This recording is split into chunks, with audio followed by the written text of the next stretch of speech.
Okay, so another thing you can do to gain insight into your data is run another pivot table, but this time we're going to look at the relationship between price and distance. Okay, grab our pivot table data. So we're going to put in price as a range, just like we did before. And you might say, hey, why did it automatically do a group? Well, it's because it remembered that we had groups over here when we did flights by price range. So Excel sometimes thinks it's smarter than you. And so it's going to do things for you. Now, if you don't want that, you just go over here, ungroup, and you have your data back the way you wanted it. But I would argue we're going to keep the same group because you want to keep the same consistency with your data across different charts and graphs. It's very important that you do that so that when the audience is reviewing different things, it's apples and apples, but more precisely, Macintosh Apple to Macintosh Apple. Okay, so now we're going to do the distance. So we're going to put that in as a value first, and then it's automatically a sum. So I'm going to show you here a couple things. When we do count, it's going to be the same information you just had because it's just counting the rows of data.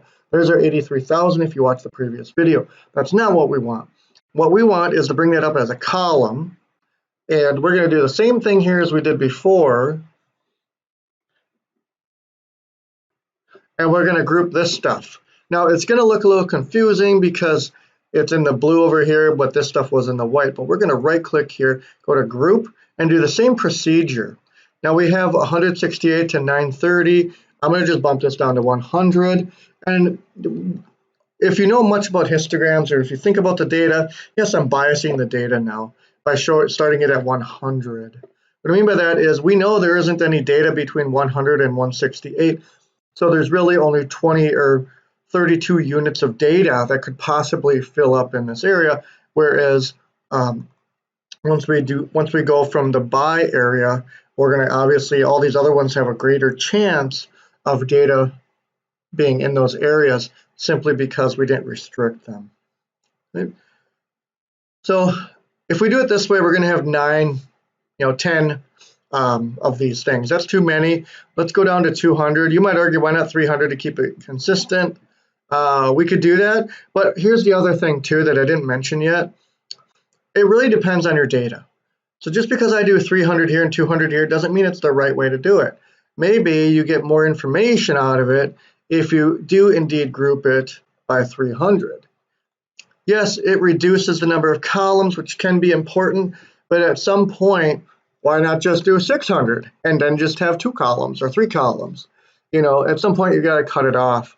And so we have this data here. There's nothing in here. So what I want to do is grab that distance again. It doesn't really matter which one we want to grab as long as there's data. And we're going to do a count there. So look at this here. This can get very misleading because you might forget what this is versus this. So don't forget, this is the pricing. And this here is the distance. So you're going to have to do a good job with your audience to clean this up so that it makes more sense to them and you're not running a potential problem here.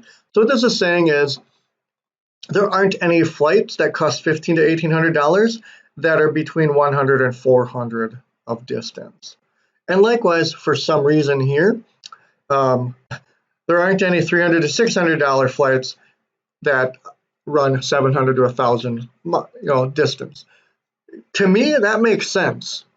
Okay, so when we talk about business context, we're really talking, does it make sense? Should we have, it doesn't make sense that there aren't any long distance flights that are the cheapest. The cheapest flights don't apparently do long distance. Just like here, the most expensive flights don't do short distance. That makes sense. If you think about it, it's like yield and harvest.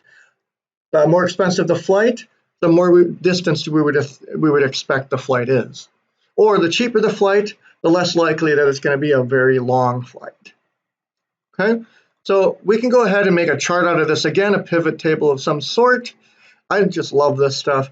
And here we go. In a previous video, I showed you how to clean this up so you can take care of this without this video getting longer than it needs to be.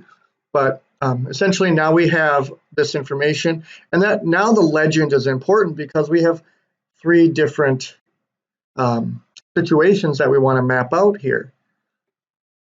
One thing I'll say, and I'm just going to get rid of this here just so we're clear. We're going to hide all the field buttons. One thing I want to say, get the axes and stuff, but one thing I want to point you to is text boxes. It's so critical now. Here, let me just do a quick layout here just so it doesn't bother me or you.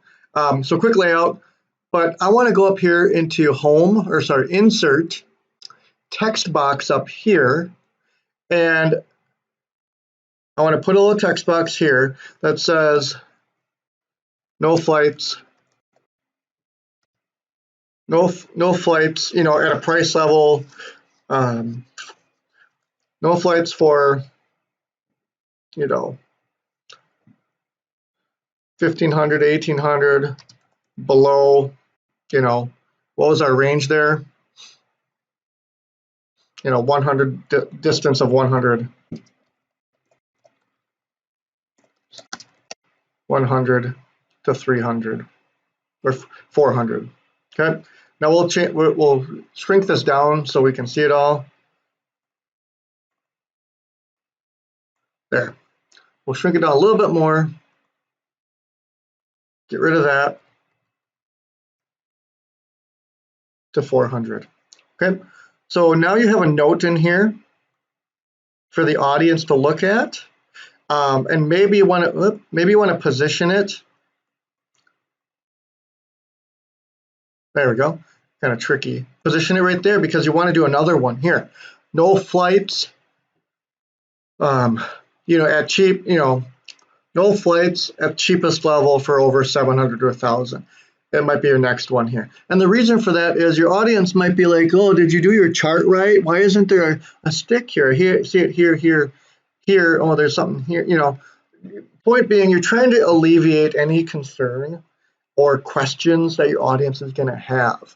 You want to be very effective with your information. And sometimes you need to put little notes in your data. Now, another thing you could do, and this is where we get into a lot of fun with this stuff, is we could insert shapes. Okay. We could do something like this where we insert an arrow, right here. And maybe we want to fix it, thicken it up a little bit, depending on the color, the importance you want to put on it. Maybe that's what you put here.